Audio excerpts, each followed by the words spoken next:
Hello and welcome to the No Huddle Podcast. We are here for the final reaction show of the year, which let me just say, absolute gut punch to my heart. But we now know the Super Bowl champion. It is the Seattle Seahawks. A huge congratulations to them. After week 18, I was very high on Seattle, but, I'm not going to sit here and be like, and say I expected this all the way through. I definitely thought that at some point we'd get some hiccups from Seattle, but really throughout, they dominated in the divisional, had a great conference championship game, which ended up basically being the Super Bowl between them and the Rams. And then we came here to Santa Clara, and yeah, Seattle ends up handling business. We get a final score of 29-13, and that is a wrap on the 2025 NFL season. Now we're going to delve into the Super Bowl. We're going to talk about halftime and stuff. But before we do all of that, I just want to reiterate and say thank you again so much for what has been a truly amazing year. I started this podcast right around September. I started it right as Micah Parsons got traded to the Green Bay Packers, and I saw that as an opportunity for me, and I'm like, man, I need to talk about this. I want to go talk about Micah Parsons. So I started this podcast, came here, started at, of course, 0 subscribers. I don't even know, only my friends and family watched that podcast, and I remember getting like 5 views on a short, and I'm like, you know what, that's really cool. 5 people came and watched something that I said, and we grew this podcast, we grew this channel. And I am so proud to say that we are right around 190 subscribers as we are ending the first NFL season I have covered. And I know to a lot of people that might sound small. I know that might sound insignificant, but truly, from the bottom of my heart, you cannot understand how much that makes me happy and how excited I am to continue this for the offseason, continue this throughout my at least next 3 years of college. I am going to sit here every week and react with you guys, at least during the season. We're going to talk about the plans for the offseason at the end of this podcast. But I don't want to bore you guys anymore. I want to head to the game. My God, Super Bowl Sunday. Let's just say not a great way for the season, for what has been such an amazing, drama-filled season to end. We kind of just get a blunt domination. And just like last year, what was a crazy, eventful season ends on kind of like, oh shit. All right, that was quick. Yeah, right around halftime, it was probably you kind of knew it was over, and then we had a few Drake Maye turnovers, and that was right about it. Let's just delve right into it. Have the first thing on my notes is shades of 2013, and of course 2013, that was the Broncos Seahawks Super Bowl 48, and that one was 43-8, so a lot worse on the scoreboard. But it was a very similar vibe, just a defensive masterclass out of Seattle. Something crazy that came out after the game that I genuinely could not believe. Shout out, I think it was Mina Kimes on NFL Network after the game. Seattle only blitzed 7 times, which, let me just say, was not the vibe at all. It definitely felt like when you're watching the game, Seattle was blitzing half the time, and I fully thought that number was a lot higher, 15. But what it was is that they had gotten pressure on 6 of those blitzes, and for the most part, those 7 blitzes each kind of killed a separate drive. So the vibe of the game is that Seattle was sending a ton of pressure every time, but in reality, they only did 7 times. It's just that those 7 were pretty much perfect. Fun fact, by the way, this now means that we have had 7 blitzes by the winning team in the last 2 Super Bowls, with all 7 being Seattle and 0 being from Philadelphia. So we're starting to see a pattern here of, just rush 4, and if you have a good enough secondary, good enough front 4, you're going to win. What a shocker. But tip of the cap here when we're talking about those blitzes. To one, Devon Witherspoon, who Kenneth Walker, or Jason Myers would have been my MVP. Devon Witherspoon had a truly amazing game, not only just in coverage, which, it's Devon Witherspoon. He's always going to have that sort of game in coverage. But on those blitzes, man, he was looking like a true pass rusher. Watching back the film for this game, which I was doing before the show. Yeah, Witherspoon was just attacking. It was unbelievable. He was pulling out, swim moves. It was he was seeing where one of the times he got matched up with Will Campbell, he could tell that Will Campbell was off balance to one side, immediately attack the other, and it's shit, a lot of D linemen aren't great at that. But Devon Witherspoon is able to recognize where his leverages are, where he can win, and make plays every time he's on a blitz, which, I don't know, maybe I wasn't paying close enough attention throughout the year to Seattle, but I like to think that I was. A lot of their final games were giant primetime games. But I didn't know Devon Witherspoon had that in his bag as a slot blitzer. But my God, he, on just 7 blitzes, probably 5 of them were him off the slot, he looked like one of the best slot blitzers in the league on that. He looked unbelievable. He was just flying all over the field, and every time he was getting Drake Maye. So he's so good. He has a deeper bag than just coverage, which is insane to me. And my God, yeah, looking back at that Russell Wilson trade, that's just kind of a crazy thing to think about. Those Seattle edge rushers as well. Heading into the preview for the show, I talked about Byron Murphy a bunch. I talked about DeMarcus Lawrence a bunch. I talked about Leonard Williams. And, I said, I didn't mention those edge rushers, really. Because to me, they didn't necessarily matter. I thought they were serviceable enough edge rushers. I didn't think too much of them. Right? I thought Boye Mafe is a talented player who's going to create an impact play every once in a while. I thought Derek Hall was a good rotational piece. But those guys came to play. Those guys were unbelievable. Whenever New England's attention was rightfully taken up by those guys, and they would get their one-on-one, my God, they'd win. They would win every time. Boye Mafe, in particular, pending free agent, he's going to get paid by somebody, and I don't think it'll be Seattle. He looked so awesome, and he was just flying over the field. He had one play where he completely read a bootleg, just did not move an inch as soon as Drake May faked it. And Drake May was like, shit. And he's trying to run and get rid of it. Because Boye Mafe is so unbelievably fast, they just chased him down instantly. And how about Derek Hall? I loved him out of the draft a few years ago. He was I watched a lot of Brett Coleman. He was a favorite of Brett Coleman. He goes to Seattle, and I haven't heard his name much in the last 2 years, but my God, in this game, he opens up the game with a sack, and he also, pretty sure, forces that last fumble that effectively ended the game before they got the pick six. So how about Derek Hall, man? Being a freaking beast. Uchenna Nwosu getting that pick six, getting that defensive touchdown that ends up stamping a Super Bowl win. So an incredible performance by those edge rushers, and we will talk about those New England tackles in a bit, don't you worry. Yeah, back-to-back years where we see a complete domination up front by one team that just fully killed an offense. On the back end, Julian Love turned in one hell of a performance, and he had a really good quote that we're going to talk about here in a bit when we're talking about New England.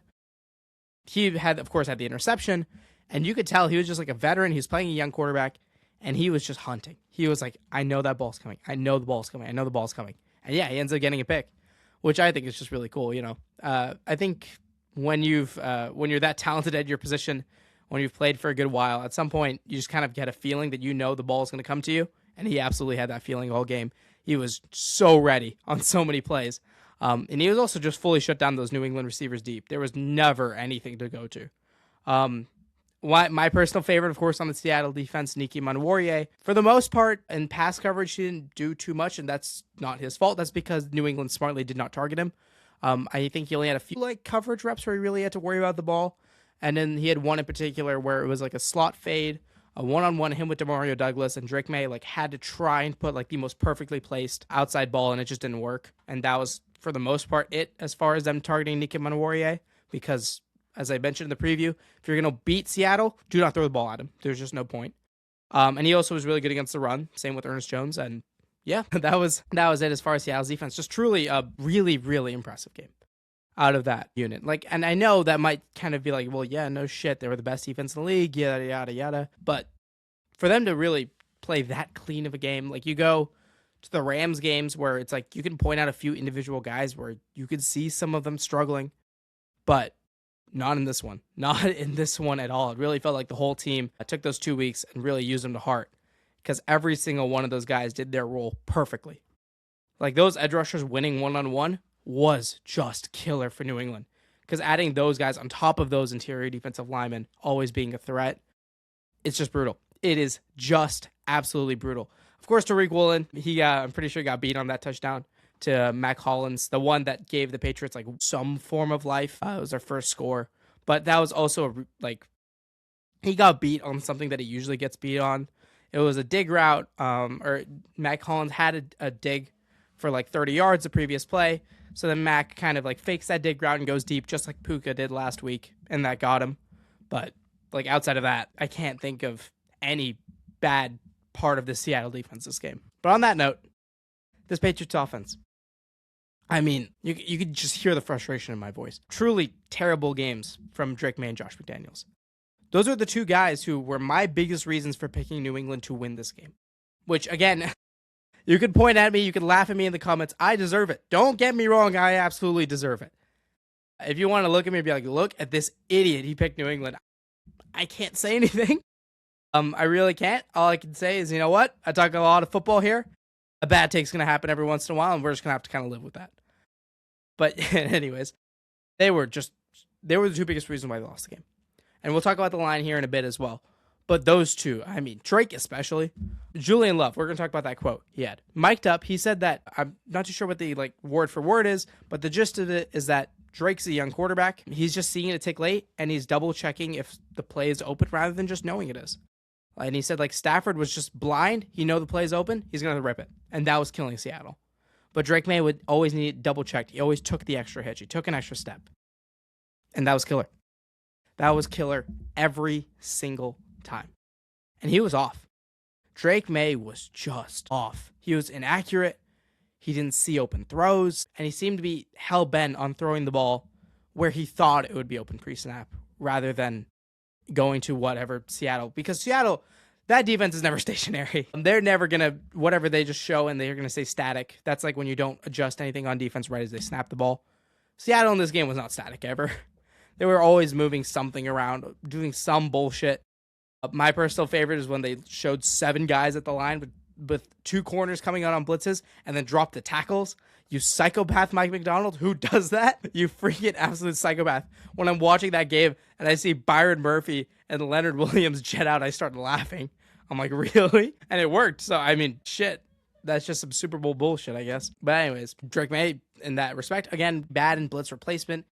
Whenever those slot blitzes come, he never seemed to target the area they were coming from, which is classic mistake, classic young guy mistake. But on that note, I mean, Josh McDaniels gave him no help at all. This has got to be one of the worst Super Bowls. McDaniels coached 10 Super Bowls, so it's safe to say he's done this quite a lot.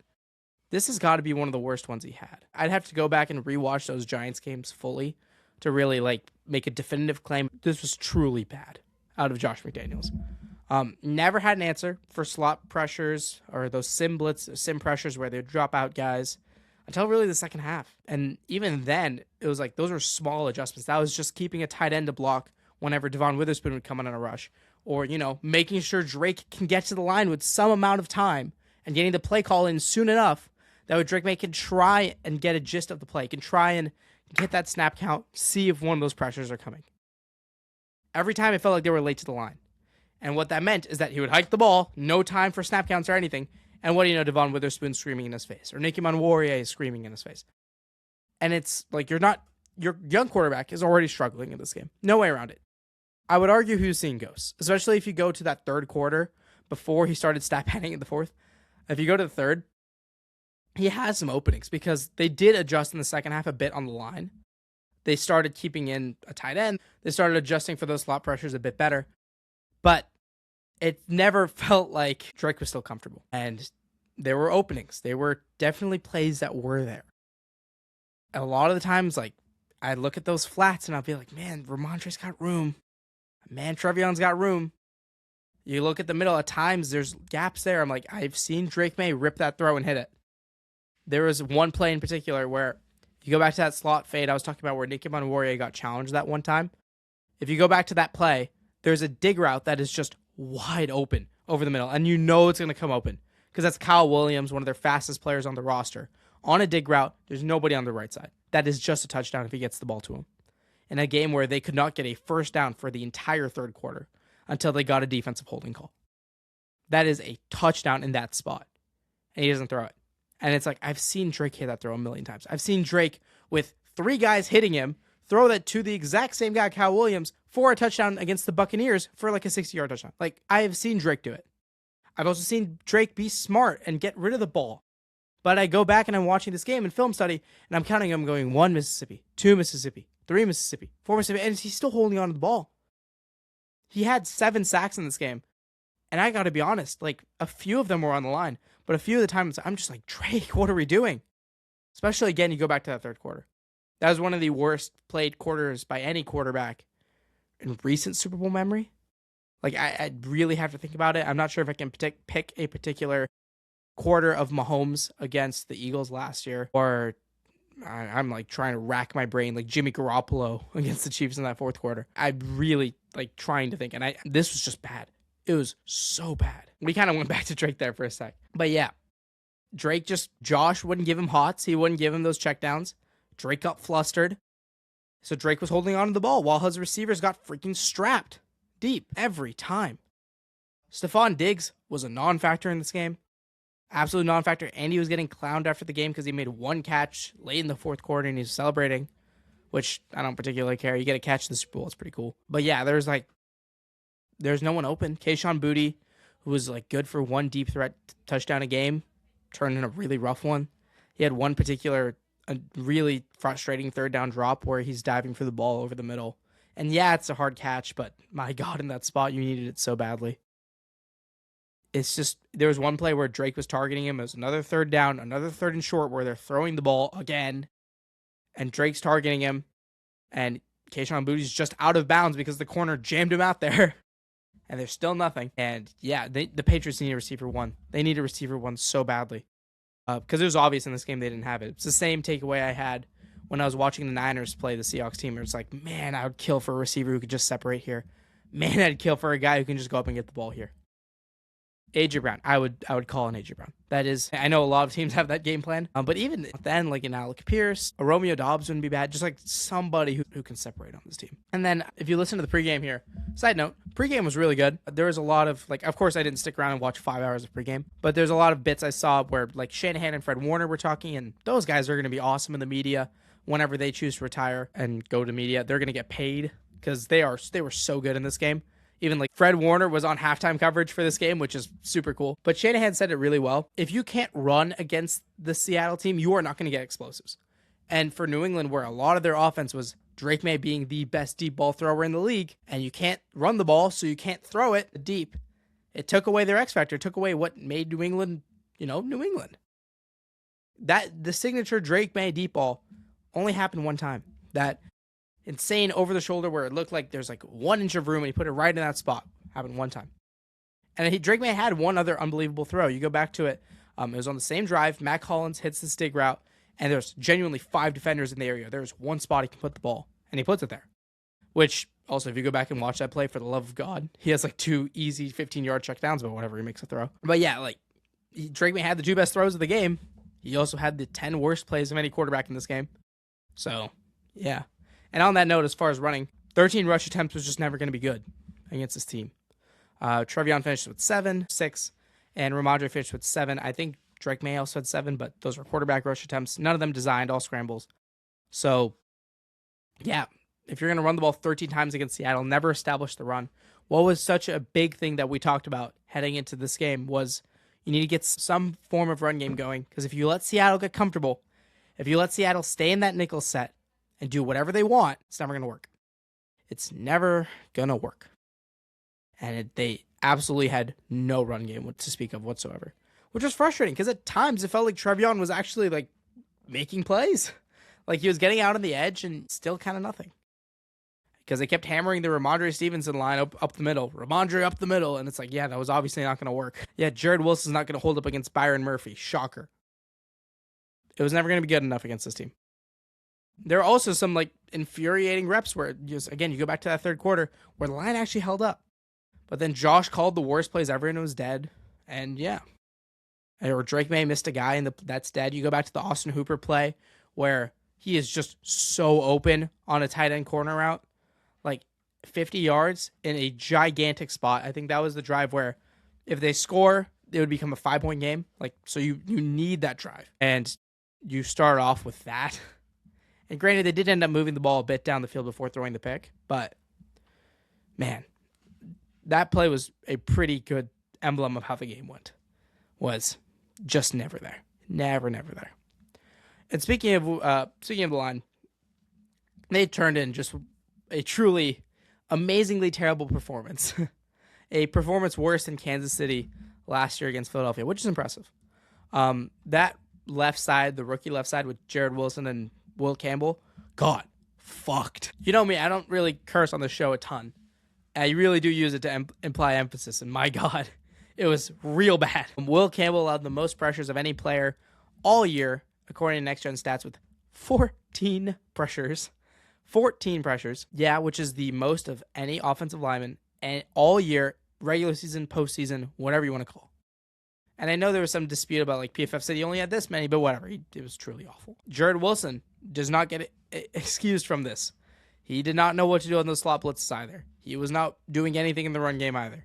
And even one time, I think this was the first sack that Derek Hall had. Will Campbell has him. He's doing really solid in the pass pro. But then Jared Wilson helps off his tackle. So does the center, by the way. So the tackle was going to run free. I'm pretty sure it was Byron Murphy. Obviously, some sort of miscommunication there. But Jared Wilson gets off the tackle and then shoves Derek Hall, but does it in like the weirdest way possible, where it just speeds him up around the edge. And it's like, oh my God, what are we doing? You already know Will Campbell's going to have a long day at the office, and we're starting it off with that. You're giving a fucking mushroom like it's Mario Kart. You're shoving him around, making it even easier for him to get Drake Maye. And yeah, you look at the shove. Will Campbell loses full control of him, and he's just running right on the edge, and he takes down Drake Maye. What are we doing? What are we doing? And on Will Campbell, yeah, he turned in a truly terrible game. Yeah, he had an awful postseason. I'd argue the Denver game was his best game, and that he still gave up a sack, a few pressures, because he was playing Nick Bonito. But if you're the Patriots coaching staff, you know Will's got a torn MCL. You know he's struggled in this postseason. Put in the backup. Even at halftime. At halftime, the game's what? 9-0 or 12-0? I can't remember the exact number. Why is he out there? You don't go into him at half and be like, yeah, dude, I think you're too banged up to go out there, and that's okay. And I think their backup's name is something like Vidarian Lowe. Yeah, Vidarian Lowe. He wasn't bad this year. The Patriots played some pretty important games with him in, and it didn't look bad. They won a lot of important games with him in, too, because Will Campbell was out for a fat minute. Like, put him in. Put him in. Give your team some chance. Larger point of just no freaking adjustments whatsoever by Josh McDaniels in this offense. Like, genuinely, if Josh McDaniels didn't have the legacy that he had at the Patriots, this could be a game where you get the notification the day after where you got fired. Like, how you had 2 weeks to prepare for this game, and the fact that nothing came out of it, like, truly awful, awful play every time, I don't get it. And the fact that Will Campbell was still in the game, I don't know about all the stuff about, like, I'll move him to guard, and then, you know, we'll see from there. But I don't even know if I can judge Will Campbell fairly. I think Will Campbell played really solid before he had the torn MCL. So I don't know if you could say, you know, move him to guard. He needs to move to guard. I have no idea. I want to see him let tackle next year for a bit when he's healthy off the MCL. But I know the arms are a real problem too. It's weird. It's really weird with Will Campbell. And I just think he needs to go out there and play next year at left tackle. And we'll see from there. And if it's a continuing problem, then yeah, you kick him into guard. On a larger note for this Patriots team, this may have been their shot. I understand the future is bright. I understand that you exceeded expectations. But when you make the Super Bowl, and we talked about this in the preview as well, when you make the Super Bowl, you'll lose the idea that it's house money. That is no longer house money. That is, you are at the final table. Oh, you got to go come home with it now. This isn't like, oh, you know, we're doing better than others expected. This is, holy shit, we are 60 minutes away from achieving the biggest goal. So to go out there and get just dominated in this one's so frustrating. Because, yeah, you can say the future's bright. Yeah, we'll be back here. But football really does have a way of shutting the light off so fast. Dan Marino made one Super Bowl when he was 23 years old. And they got dominated in that one. And Dan Marino never saw the Super Bowl again, even though he was one of the most talented quarterbacks of all time. Joe Burrow made the Super Bowl 5 years ago. And in his second season, off a torn ACL. And was one bad holding call away from probably winning that one.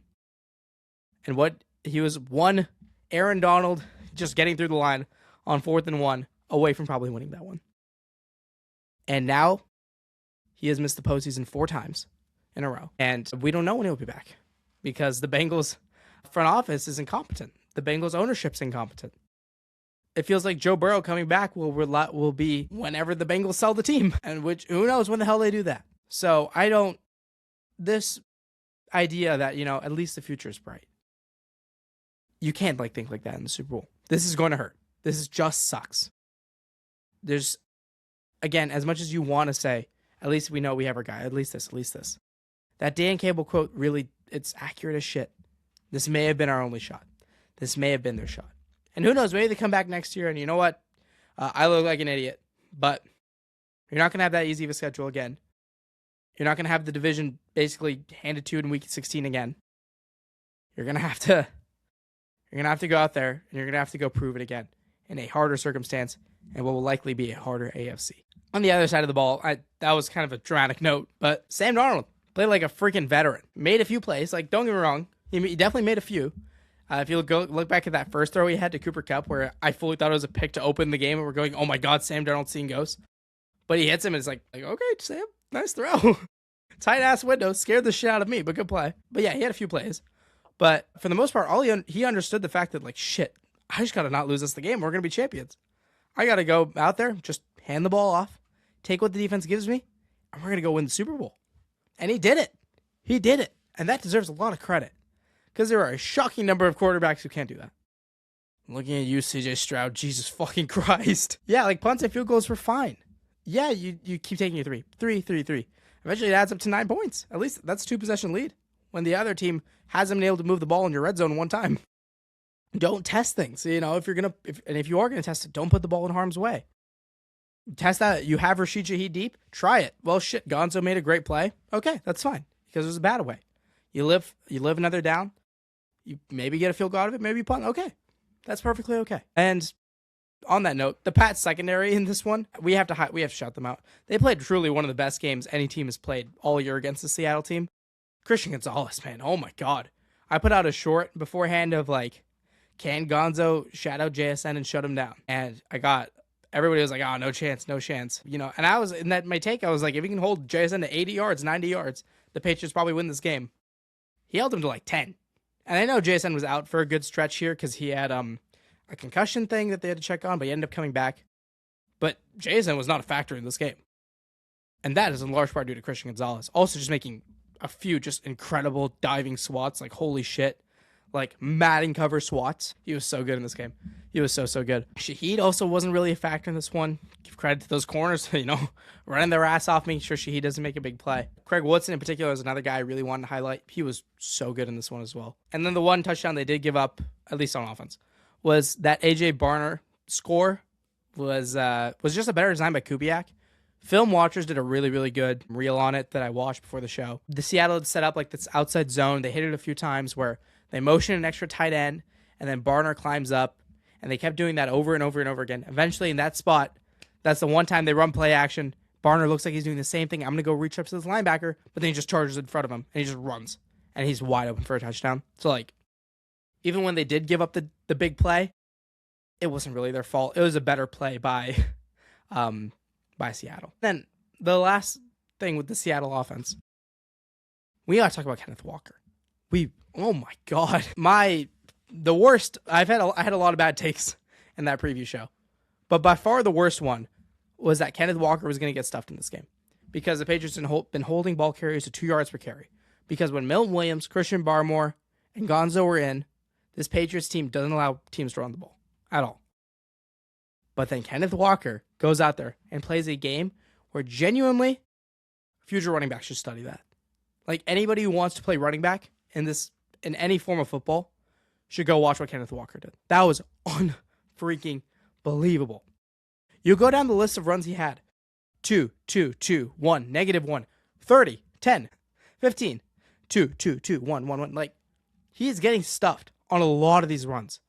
I'd argue he ran the ball like 25 times in this game. 15 of those times, it was he takes the handoff, the guy's right there, plays dead. But whenever he did get the window, whenever the 8 shots he had for a big run, he didn't miss a single one. And every single one of those runs, he maximized it to its full potential. Like, those 30-yard hits, oh my God. The first 30-yarder he had where he gets to the edge, waits so patiently for those blocks to set up on the edge, and then outruns Milton Williams and breaks into the tackle and just runs as fast as he can. Like, oh, teach tape. It was just teach tape. It was so much fun. I'm going to give a compliment that I have never, ever given to a running back since 2017. He ran like Le'Veon Bell. He truly did. And that is the first time I've said that about a running back since Le'Veon Bell himself. He was so amazing. Like, Chris Collinsworth even said it during the broadcast. Because he had one run where he just takes the handoff and he stopped moving. He took it and it was just like, okay, look, found it. Look, find the hole. Look, find the hole. Oh my God. It was so much fun to watch. Like, opportunities for big runs against this Patriots team are so rare. And the fact that Kenneth Walker took those opportunities and really just hit them every single time, oh my God. That's why he was a Super Bowl MVP. Like, I would not have been mad if they gave it to Devon Witherspoon. I would have found it really funny if they gave it to the kicker, Jason Myers, who had an awesome game. So did Michael Dixon, by the way. Punter love, Michael Dixon, best punter in the league. But that's like, I imagine that's common knowledge at this point, where if you've watched like any Seattle game, you just know like, holy shit, that guy's amazing. So what he was doing was no shocker to me. Kenneth Walker, he is just so awesome, and he will get paid this offseason, I imagine, by Seattle. As a Super Bowl MVP, I think he will get that like $15 to $18 million mark that we only saw Christian McCaffrey and Saquon Barkley get. I think he's going to get that mark because what he can do with the ball in his hands, no other player in the league can do. And that is truly, truly special. He and Charbonnet going forward is such a nice 1-2. I know like you can come out of this being like, well, why don't they just give the ball to Kenneth Walker every time? And it's like at some point, Seattle had what? They played 17 regular season games, and then they played 3 postseason games. That's 20 postseason games, or 20 games. You can't mainline Kenneth Walker, workhorse him, because he just won't be that good when he gets to the postseason. But you keep splitting those carries with Charbonnet, and then you get to the postseason and you start feeding Kenneth Walker. Oh my God. Such a phenomenal recipe for success. Kind of like how in the NBA, the Thunder, even though they have, just amazing starters, they're not out there playing Shea 40 minutes a game, and they're not out there playing like Jalen Williams over 40. You give them like 30 to 36. You let those bench guys really come in and work, but then you get to the postseason, and it's time for those guys to shine. That's kind of what they can do with Kenneth Walker and Charbonnet. It is such a luxury. Such a luxury that they have one truly special back and one awesome back as well. Last thing I'm going to talk about for this game, the Seahawks offensive line really did the most that I could have asked out of them. Like if I was a Seahawks fan, that was, oh my God, I cannot say that. Anyways, like as if I can't even find a way to phrase it, that's like that performance that Seattle's line gave was like about as good as it was going to be. Like, yeah, they got beat by Mil Williams 8 times, and it felt like he should have had like 5 sacks in this game. But credit to Darnold and credit to Kenneth Walker for finding ways to escape him. Like, yeah, he definitely blew up a few plays. But, man, you could tell Milton was so frustrated in that second half. Every time he was just going, oh, my God. Because he's right there every time, but then those guys make a play to escape. And that offensive line allowed windows for Kenneth Walker to hit. They gave him those few opportunities. And also, they kept Darnold clean enough. In a game where Sam Darnold definitely could have gone rattled, in a game where he could have gone hit a bunch of times, he didn't. And the line turned, and that's because the line turned in a really solid game. So on the Seattle note, I know I just talked about how with the Patriots, this might have been their only shot, yada, yada. But for Seattle, I mean, what a way to maximize your shot. This is a team where I feel like heading into Week 16, everyone thought of them as like a good team, but not, the best team in the league. But then they go out there, they make that statement. Yeah, they get a questionable 2-point conversion. They go out, but then overtime hits. They go for 2. And as soon as that pass gets hit to Eric Saubert in the end zone, everyone's like, oh, the Seattle team isn't just fun. They're really, really good. And then you fast forward 2 weeks. They're playing for the 1 seed because of what they did against the Rams a few weeks ago. And they're playing for the 1 seed against the Niners. And it's like you have to go into Levi Stadium. You have to go play a Niners team that has just been coming off an incredibly emotional, amazing game with the Bears that came down to the last play. A team that just beat like one of the hottest teams in the league in Chicago. And they dominate them. And then we learn, oh, their offense isn't just special. Their defense can also go out there and single-handedly win them a game. Because the offense, like as much, they were running the ball really well in that game, but they only put up 13 points. And then they get the week off, and it's like, okay, you get San Francisco again. What are you going to do? And they win 41-6. And then it's the Rams. It's like, oh, is Darnold going to see ghosts? Nope. Is Darnold going to have 6 interceptions like he did against the Rams in the regular season? Nope. 0. And how about, talk about when you need to step up. Darnold stepped up in that one. Darnold played one of the best games of any quarterback this postseason against the Rams. So for Seattle, again, all of the credit in the world. When you are blessed in that on the other end, you do not see Mahomes. You don't see Josh Allen. And what do? You take full opportunity of that shot. It's not the Chiefs out there. It's an upstart Patriots team, just like your upstart team. And you put them in the dirt. You never really give them a chance. So all of the credit to Seattle in that respect. And what I will say, selfishly, if you are a Niners fan that listens to the podcast, I know we have a few. This may suck in that respect. Like this, seeing Seattle go win a Super Bowl in your own stadium, yeah, it doesn't feel great. It didn't feel great at all when watching the game. But if you are somebody who has been frustrated at times by what this Niners team has chosen to do, if you've been frustrated by the lack of them addressing the offensive line, if you've been frustrated with them taking a younger, cheaper approach to this season and kind of calling it dead, but then, you go out there and you win 12 games and you get hope again, all this. If you're frustrated by that, then that is one hell of a wake-up call to the Niners front office. Because for the first time, you are not the dominant dogs of your division. And I know people might say the Rams, but Stafford's like 38 years old. You don't build your team around how can I beat the Rams, because eventually that team will expire. I think Stafford will retire after next year. It comes out, you finally have like a top dog in your division who smacked you around. You had two chances to knock out the Seattle Seahawks. You beat them in week 18, they're probably out. Who knows what they do without the 1 seed. You go into their house and beat them, then who knows, maybe you're in this spot. You have Fred Warner back for that Rams game. But with that being said, you're no longer the top dog. You aren't even the second dog right now. You're third. And you have to go out there and you have to make changes and you have to look at how can we attack the Rams. That is what I will say. As an Niners fan, and that was kind of a selfish point, but still, that has been my prevailing sentiment after the game, that this is one hell of a wake-up call, and I'm excited as hell to see what the Niners do with that. All right, that is all for football stuff for this season. That the last reaction to the game hurts my heart. We spent like 40 minutes on that, which the Super Bowl got send off it deserves. So we're gonna close out with a little bit of non-football stuff before we close the show. Let's talk about halftime. Bad Bunny grew on me, man. I watched the show at first and I'm like, okay, this is kind of a vibe. This is cool, but I didn't realize how much I enjoyed the show until after. Because I rewatched it, I'm like, yo, this is a vibe. And then, you know what? 2 days after the Super Bowl, I got some Bad Bunny in my Spotify liked. I got some Bad Bunny in my rotation. And that performance it was incredible. It was so electric. I was loving the vibe. And it's truly impressive when most of the people watching that game do not speak Spanish. Like 130 million people watch Bad Bunny. I don't know how many of them spoke Spanish in America, at least. But the fact that really the whole country was vibing to Bad Bunny is like, when they don't even understand the words that were coming out of his mouth, it was such good vibes, and that was pretty cool to see that, it's the Bay Area.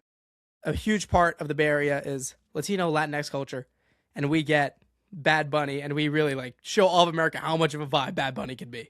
I like that. I like that a lot. As a California native, that made me happy. Yeah, and overall, just some of the show production stuff was really cool. But also if you were at the game, I have to imagine that'd be really weird. If you're on the first floor and you can't even see what the hell is happening in the show because it's there's all these bushes. There's all these Fortnite bushes blocking my window. I can't, as these people disguised as trees, I can't see what the hell is happening. That part might have been really weird. But also, the Super Bowl halftime show is always made for TV. It's not made for the people there. As someone who's been to a Super Bowl, it's not meant for the people there, which is kind of weird to say. You go to a concert, it's not it's definitely meant to be recorded. It's no, it's meant for the people experiencing it, but whatever. I digress. Yeah, I loved the halftime show. I don't know where I'd rank it all time, just because I feel like you go back and we've had just some bangers over the years. You go, of course, Super Bowl 56 was one of my favorites.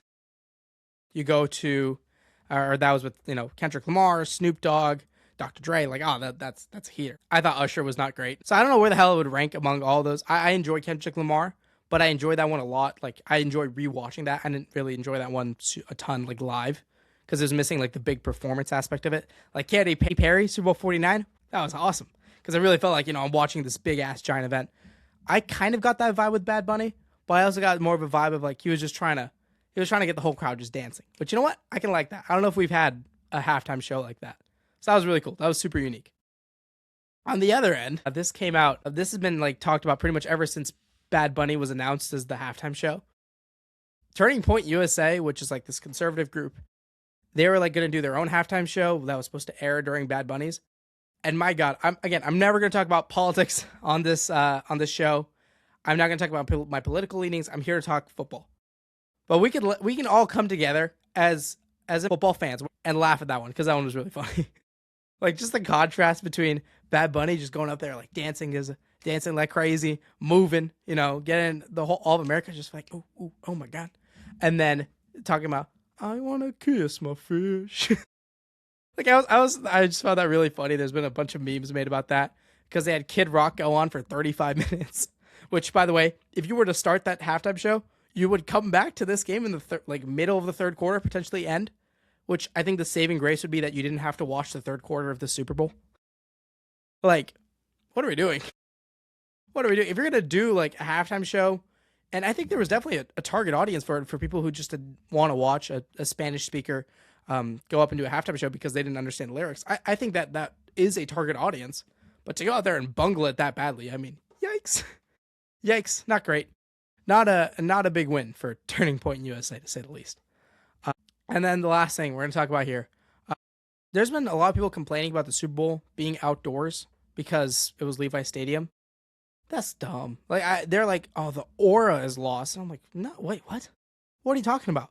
For one, it gets dark in the fourth quarter and the third quarter, so you still get your same aura, because it's Northern California. I lived there for all my entire life. The sun does set right around that time, so you will get like nighttime big vibes aura.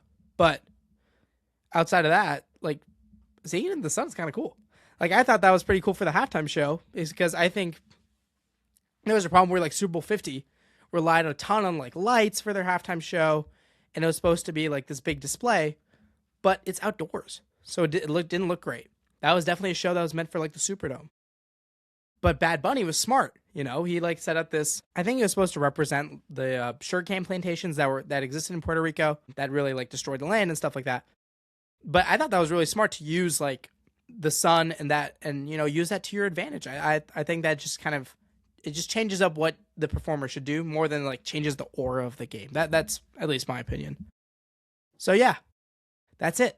That'll be all for the show. I'm going to just talk about the No Huddle future plan. So stick around if you want to hear about that. If you don't care, then whatever. So No Huddle offseason, this is what it's going to look like, at least for right now. You may have seen I asked for your hot takes. That was out on like YouTube, Instagram, TikTok, and we're going to be getting to all those next week. I just want to give that some time to all percolate. People leave all their takes in. We already have a few great ones that I'm happy to pick from for as of right now, but we'll see if more come in, and that'll be the show for next week. And then from there, of course, we have free agency and draft coverage. I think that'll be like a dedicated podcast, like once every 2 weeks. I haven't spoken to Jonah too much about it, but at least the game plan right now is for a No Huddle College and No Huddle Regular collaboration on that, or on the draft, and us focusing on that come April. So there's going to be a ton of content here in April.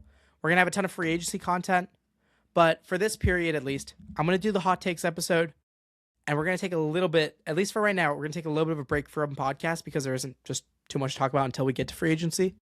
What I am going to do is I'm going to try and make some edited videos for the show. Like I want to talk about the rise and falls of certain teams, and I want to do stuff where I have a full-on script here and I like edit a really great video. So it may not be like the content's going to change a little bit, but for the most part, I'm still going to be here all through the off season. We're still going to be talking everything.